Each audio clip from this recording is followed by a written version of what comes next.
بسم اللہ الرحمن الرحیم۔ السلام علیکم دوستو، دنیا بھر کی خبروں میں آج آپ سنیں گے، لیکن اس سے پہلے اگر ہو سکے تو لائک اور سبسکرائب کا بٹن ضرور دبا لیں۔ شکریہ۔ 9 مئی مقدمات میں جے آئی ٹی رپورٹ عدالت میں دوستو پیش کر دی گئی ہے، جس میں پی ٹی آئی قیادت اور کئی رہنماؤں کو مجرم قرار دیا گیا ہے، جس میں تفتیش کے حوالے سے بتایا گیا ہے کہ پی ٹی آئی قیادت یعنی عمران خان نے 9 مئی کو عوام کو اکسایا۔ جے آئی ٹی تفتیش کے مطابق اسد عمر، اعظم سواتی، حافظ فرحت سمیت دیگر ملزمان گنہگار ہے۔ پی ٹی آئی کی قیادت بھی گنہگار ہے، یعنی عمران خان بھی گنہگار ہے۔ عدالت نے ملزمان کے وکلا سے استفسار کیا کہ آپ بتا دیں کہ تاریخ چاہیے، پہلے آپ کہہ رہے تھے کہ تفتیش مکمل کریں، اب ہو گئی ہے تو بحث کریں۔ عدالت نے ملزمان کے وکلا کو دلائل کے لیے آئندہ سماعت پر 14 جنوری کو طلب کر لیا ہے۔ عدالت لاہور میں جناح ہاؤس حملہ، تھانہ شادمان جلاؤ گراؤ سمیت سانحہ 9 مئی کے 5 مقدمات میں اہم پیش رفت سامنے آئی ہے، جس میں تفتیشی آفیسر نے اپنی رپورٹ میں ملزمان کو 4 مقدمات میں مجرم قرار دے دیا ہے۔ دوران سماعت تفتیشی آفیسر نے جمشید اقبال چیمہ، مسرت جمشید چیمہ کے خلاف 4 مقدمات تفتیشی رپورٹ عدالت کے ایڈمن جج منظر علی گل کے روبرو پیش کی۔ بھارتی ریاست اتر پردیش کے جونپور شہر کی اٹالہ مسجد تنازع کا معاملہ اب ہائی کورٹ میں پہنچ چکا ہے۔ اٹالہ مسجد کے وقف کی جانب سے مقامی عدالت کے اس حکم کو الہ آباد ہائی کورٹ میں چیلنج کیا گیا ہے، جس میں دعویٰ کیا گیا تھا کہ وہاں اٹالہ دیوی کا مندر ہے۔ اب اس معاملے پر سیاست اپنے عروج پر ہے۔ آل انڈیا مجلس اتحاد المسلمین کے سربراہ اسد الدین اویسی کا رد عمل سامنے آیا ہے، جس میں ان کا کہنا ہے کہ ملک کے لوگوں کو لڑائیوں میں الجھایا جا رہا ہے۔ اسد الدین اویسی نے کہا کہ ہندوستان کے لوگوں کو تاریخ میں ایسے تنازعات میں دھکیلا جا رہا ہے جہاں ان کا کوئی وجود ہی نہیں تھا۔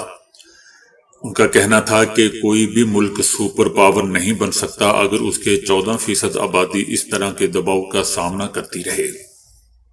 ان کا کہنا تھا کہ حکمران جماعت کا ہاتھ فوج وغیرہ کے پیچھے چھپا ہوا ہے، یہ ان کی ذمہ داری ہونی چاہیے کہ وہ مذہبی مقامات کا تحفظ کریں اور ان جھوٹے تنازعات کو ختم کریں۔ مسجد کا معاملہ اس سال جونپور ڈسٹرکٹ کورٹ میں مقدمہ دائر کیا گیا تھا، جس میں دعویٰ کیا گیا تھا کہ مندر کو گرا کر اٹالہ مسجد بنائی گئی تھی۔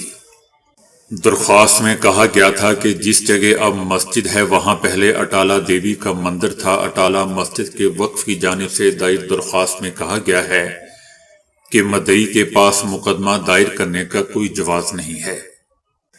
یہ جائیداد ہمیشہ سے مسجد کی رہی ہے اور کبھی کسی دوسرے مذہب کے قبضے میں نہیں رہی اور نہ ہی کسی کا حق ہے۔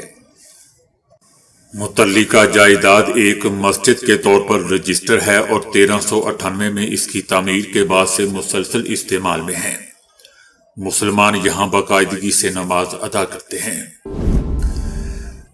پاکستانی حکومت نے ملک دشمن پروپیگنڈے میں ملوث افراد کے خلاف کریک ڈاؤن کا فیصلہ کر لیا ہے۔ سیکیورٹی اداروں اور F I A cyber crime کی مشترکہ ٹیمیں تشکیل دے دی گئی ہیں۔ سائبر کرائم سے متعلق ٹیمیں وفاقی حکومت کے ماتحت کام کریں گی۔ ٹیمیں سوشل میڈیا ایپس پر اکاؤنٹس کی تفصیلات معلوم کرنے کی ذمہ دار ہوں گی۔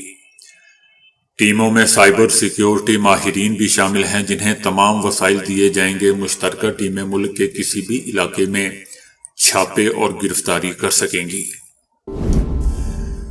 وزیر اعلیٰ خیبر پختونخوا علی امین گنڈا پور کا کہنا ہے کہ ابھی سول نافرمانی کی تحریک کا فیصلہ نہیں ہوا۔ علی امین گنڈا پور کا کہنا تھا کہ پانی پت جنگ کی طرح حملے کریں گے۔ 5 حملے ہم نے کر لیے ہیں، جس طرح محمود غزنوی نے 17 حملے کیے، ہم بھی اسی طرح حملے جاری رکھیں گے۔ محمود غزنوی کی طرح حملے کرتے رہیں گے اور وہاں سے بھاگتے رہیں گے، بلکہ دم دبا کے بھاگتے رہیں گے اور لوگوں کو مرواتے رہیں گے۔ ان کا کہنا تھا کہ کشمیر کی آزادی میں پشتونوں کا کردار تھا۔ پشتون کشمیر آزاد کراتے ہیں تو ٹھیک، اور اپنی آزادی کے لیے لڑیں تو غلط۔ فرنٹ لائن پر لڑتے ہیں اور لڑیں گے، ہم شیر ہیں اور شیر ہی رہیں گے۔ ان کا کہنا تھا کہ پیپلز پارٹی اور نون لیگ نے مل کر گیم کی ہے، یہ ملک کے اندر نفرتیں پھیلا کر خانہ جنگی کروانا چاہتے ہیں اور ہمیں فوج کے خلاف کروانا چاہتے ہیں۔ گورنر کے پی کی جانب سے بلائی گئی اے پی سی پر ان کا کہنا تھا کہ ایسے شخص نے اے پی سی بلائی جس کا کوئی کردار نہیں۔ عمران خان کی جانب سے سول نافرمانی کی تازہ ترین کال پارٹی کے لیے حیران کن ہے اور پارٹی رہنماؤں کے خیال میں یہ قابل عمل نہیں ہے۔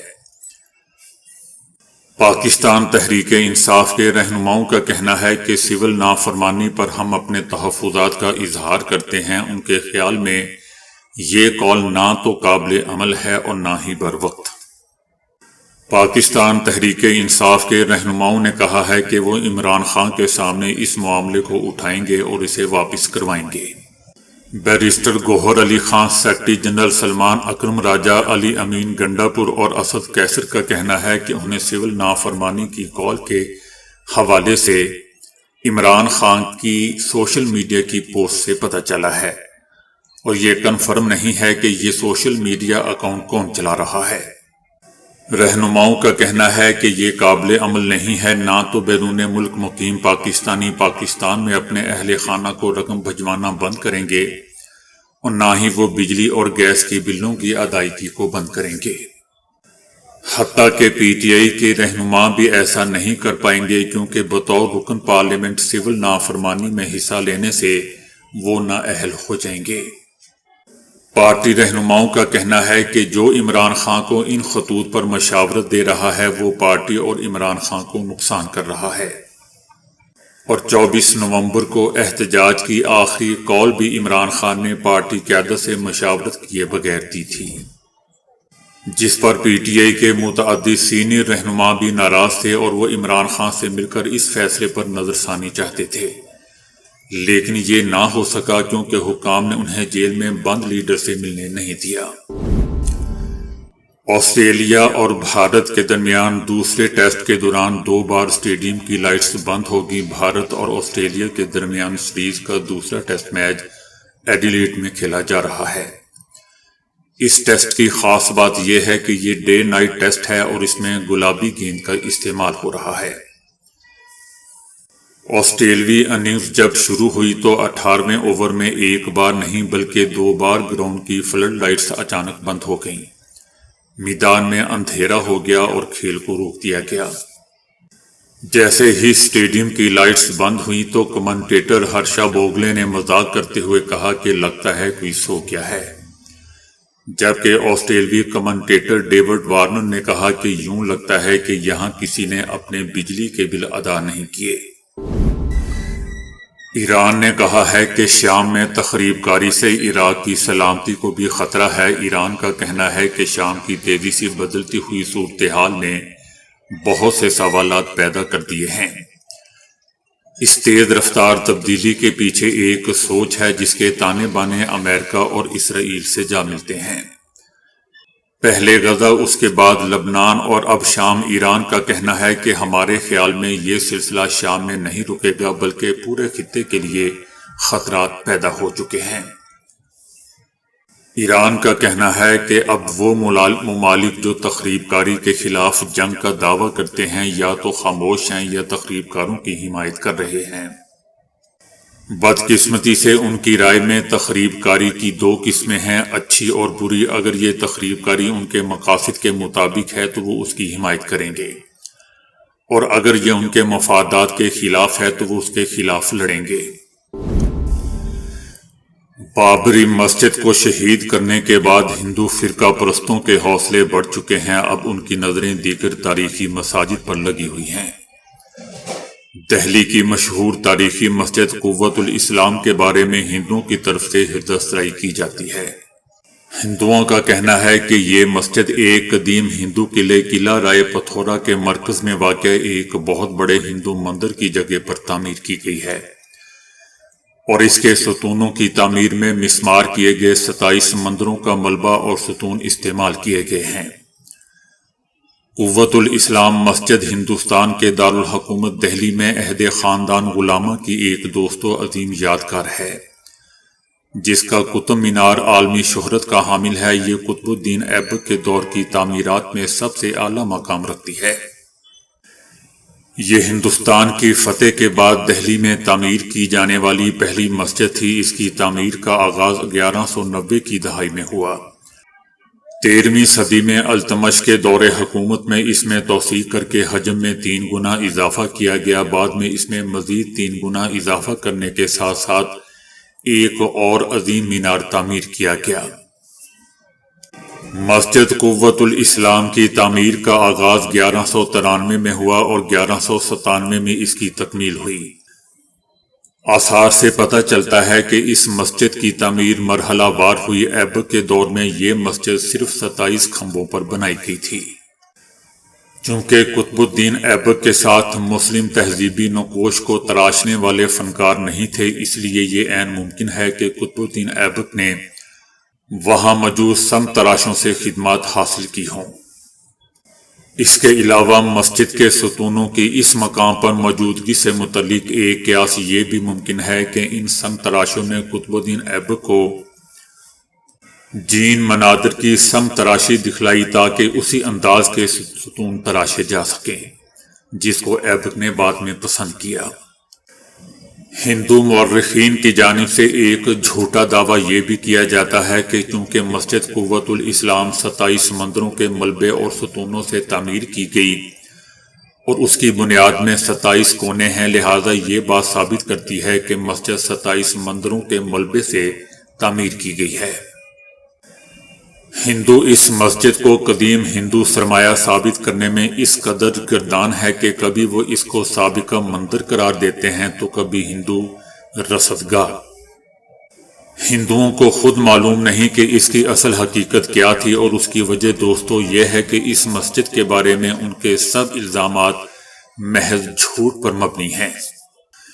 یہ ثابت کرنے کے لیے کہ یہ ایک قدیم ہندو جگہ تھی جس پر مسلمانوں نے مسجد تعمیر کر دی۔ مسمار کیے گئے 27 مندروں کا ملبہ استعمال ہونے کی بات یا اس کی جگہ قدیم ہندو رصدگاہ ہونے کی بات، دونوں باتیں جھوٹی ہیں۔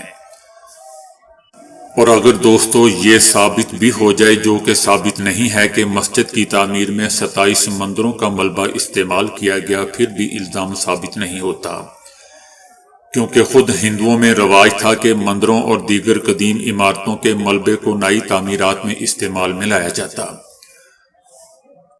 یہ دعویٰ بھی کیا جاتا ہے کہ قطب مینار کمپلیکس کے قریب جین مذہبی کتب میں مذکورہ وہ مندر واقع ہے جس کو ہندوؤں نے تعمیر کیا تھا، یا جو کمایا ہندو مندر شکتی مندر ہے جو ہندو دیوتا کرشنا کی بہن سے وابستہ اور قطب مینار کے قریب واقع ہے۔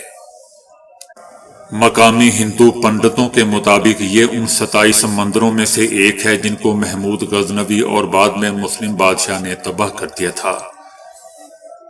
اب دوستو اس بات پر غور کیجئے کہ پہلو ہندوؤں کی طرف سے یہ دعویٰ کیا گیا تھا کہ 27 مندروں کو، جن میں سے یہ مندر بھی شامل تھا، سلطان قطب الدین ایبک نے تباہ کر دیا تھا۔ اب بیان بالکل بدل چکا ہے کہ نہیں، یہ 27 مندر پہلے سلطان محمود غزنوی اور بعد میں باقی مسلم بادشاہوں نے تباہ کر دیے تھے۔ اب الزام بدل کر صرف قطب الدین ایبک پہ نہیں بلکہ محمود غزنوی اور سارے مسلم حکمرانوں پہ عائد کر دیا گیا ہے۔ ہر وقت بدلتے بیان، بدلتے الزامات، کبھی ان مندروں کی تباہی کا الزام قطب الدین ایبک پہ اور کبھی محمود غزنوی سمیت دیگر مسلم بادشاہوں پہ، اور ساتھ ہی دوستو اس وقت کے ہندو مورخین کے ہاں ان 27 مندروں کی تباہی کے اتنے بڑے واقعہ کا کوئی ثبوت نہ ہونا، یہ سب باتیں ظاہر کر رہی ہیں کہ قطب مینار اور مسجد قوت الاسلام کی جگہ پہلے موجود مندر اور اس کی تعمیر کے لیے 27 مندروں کی تباہی ایک مکمل جھوٹ کی کہانی ہے۔ چونکہ صدیوں کے دوران تعمیر اور بحالی میں ہندو اور مسلم دونوں طرح کے ماہرین نے حصہ لیا، لہذا طرز تعمیر میں ہندو اور مسلم دونوں طرز تعمیر واضح ہیں۔ عمارتوں میں جھلکنے والا مسلم طرز تعمیر کے ساتھ ہندو طرز تعمیر اس بات کی گواہی نہیں ہے کہ دونوں عمارات شروع میں ہندو مندر یا ہندو عمارتیں تھیں جن کو مسلمانوں نے مسجد اور مینار میں تبدیل کر دیا۔ ہندو کہتے ہیں کہ قطب مینار اور مسجد قوت الاسلام کے احاطے سے نکلنے والے پتھروں میں ایک طرف قرآنی آیات اور عربی تحریر کنندہ ہیں تو دوسری طرف ہندی دیوتاؤں یا دیگر ہندی تصویریں اور سنسکرت تحریریں کنندہ ہیں۔ جبکہ قطب الدین ایبک کی وفات کے 7 سال بعد حسن نظامی نے لکھا تھا کہ مسجد کی تعمیر میں ان قلعوں کا ملبہ استعمال کیا گیا تھا جو جنگ کے دوران جنگی ہاتھیوں سے تباہ ہوئے، لیکن اس بات کا کوئی ثبوت نہیں کہ یہ ملبہ 27 مندروں کو توڑ کر حاصل کیا گیا ہو یا یہاں پہلے سے کوئی مندر موجود ہو۔ چونکہ مینار اور مسجد کی تعمیر میں دوستوں ہندو اور مسلم دونوں ماہرین نے حصہ لیا تھا اور اس سے ہندو مسلم دونوں کا طرز تعمیر نظر آ رہا ہے۔ مسجد کے مشرقی دروازے پر ایک تحریر کنندہ ہے کہ جس میں لکھا گیا ہے کہ قطب الدین ایبک اس پہ اللہ تعالیٰ کی رحمت ہو۔ یہ قلعہ 587 ہجری میں فتح کیا گیا اور یہاں مسجد قطب الدین نے تعمیر کی جو کہ سرداروں کا سردار تھا۔ اللہ اس کے معاونین کا مرتبہ بلند کرے۔ اللہ اس کے تعمیر کروانے والے قطب الدین ایبک پہ رحمت فرمائے، آمین۔ چنانچہ یہ تحریر بھی یہ بات ثابت کرنے میں ناکام ہے کہ مسجد واقع 27 مندروں کا ملبہ استعمال کر کے تعمیر کی گئی ہے۔ یہ بھی دوستو یاد رہے کہ دہلی کی ایک عدالت نے قطب مینار کمپلیکس میں واقع قوت الاسلام مسجد پر دعویٰ کرنے والے سخت گیر ہندوؤں کے ایک گروپ کی طرف سے دائر درخواست کو مسترد کر دیا تھا، جس میں مطالبہ کیا گیا تھا کہ مسجد کو اس کے گروپ کے حوالے کر دیا جائے اور وہاں مورتی پوجا کی اجازت دی جائے۔ ہائی بلڈ پریشر کے مرض میں آپ کی خوراک ہی آپ کی سب سے بڑی دشمن ہوتی ہے اور اس طرح آپ کئی قسم کے پسندیدہ کھانوں سے محروم ہو جاتے ہیں۔ تاہم ایسی بہت سی چیزیں بھی ہیں جو انتہائی مزیدار ہونے کے ساتھ ساتھ آپ کا بلڈ پریشر کم کرنے میں مددگار ثابت ہوتی ہیں۔ مثلاً کیلے میں پوٹاشیم کی بھاری مقدار پائی جاتی ہے اور یہ بلڈ پریشر کو کم کرتا ہے۔ اس میں پائے جانے والے معدنیات جسم میں موجود نمک پر اثر انداز ہوتے ہیں۔ تحقیق کے مطابق دن بھر میں صرف 2 کیلوں کا استعمال 10% تک بلڈ پریشر کم کر دیتا ہے۔ ٹماٹر بھی بلڈ پریشر کی شرح میں کمی کا باعث بنتے ہیں۔ ناشتے میں انڈے کی سفیدی کا استعمال کرنے سے نہ صرف پروٹین کی ضرورت پوری ہوتی ہے بلکہ بلڈ پریشر بھی کم ہوتا ہے۔ چاکلیٹ تو لوگ ویسے ہی بڑے شوق سے کھاتے ہیں، لیکن یہ ایک دوا کے طور پر بھی استعمال ہوتا ہے۔ بلڈ پریشر کے مریض اگر 18 ہفتوں تک کچھ مقدار میں ڈارک چاکلیٹ کھائیں تو ان میں بلڈ پریشر کی شرح 20% تک کم ہو جاتی ہے۔ ہربل یا جڑی بوٹیوں سے بنی چائے کو ضرور اپنی عادت بنائیں۔ اس کا استعمال بلڈ پریشر میں 7 پوائنٹ تک کمی لانے کا سبب بنتا ہے۔ طبی ماہرین کے مطابق ہائی بلڈ پریشر میں تھوڑی سی کمی بھی دل کی صحت پر اثر انداز ہونے والے سنگین خطرات کو کم کر دیتی ہے۔ کشمش کا استعمال مختلف چیزوں میں کیا جاتا ہے۔ کشمش کی تھوڑی سی مقدار روزانہ استعمال کرنے سے آپ اس بلڈ پریشر کے مرض سے کافی حد تک محفوظ رہ سکتے ہیں۔ امریکہ میں ایک ٹک ٹاکر نے انکشاف کیا کہ میں والدین کی اکلوتی اولاد تھا، تاہم جب میں نے اپنا DNA کرایا تو دنیا بھر میں میرے 30 بہن بھائی نکل آئے۔ ایٹلانٹا کے 26 سالہ ٹک ٹاکر اینڈے نبیل اپنی ویڈیو میں انکشاف کرتا ہے کہ میں چند روز قبل سویا ہوا تھا تو اپنے والدین کی اکلوتی اولاد تھا، اور اب مجھے پتہ چلا ہے کہ دنیا بھر میں میرے 30 بہن بھائی ہیں جو میرے والد کے ساتھ میکسیکو میں پارٹی کر رہے ہیں۔ اینڈے نبیل نے مزید کہا کہ میں نے اپنے والدین کو DNA ٹیسٹ کے نتائج سے آگاہ کیا تو انہوں نے حیرت کا کوئی اظہار نہیں کیا۔ اینڈے کے والد نے بتایا کہ وہ ڈونر تھے۔ اینڈے نبیل نے اپنی خفیہ فیملی سے متعلق انکشاف ایک ٹک ٹاکر کی ویڈیو کے جواب میں کیا، جس میں ٹک ٹاکر نے لوگوں سے سوال کیا تھا کہ کیا وہ اپنی فیملی کے بارے میں کوئی راز بتانا چاہتے ہیں۔ اس ویڈیو کو سوشل میڈیا پلیٹ فارم پر 13 لاکھ سے زائد صارفین نے دیکھا اور 2,35,000 میں لائک اور کمنٹس کیے گئے ہیں۔ زیادہ تر صارفین نے اینڈے کو یہ حقیقت تسلیم کرنے اور میکسیکو میں والد کے ساتھ بہن بھائیوں کی پارٹی میں شرکت کرنے کا مشورہ دیا ہے۔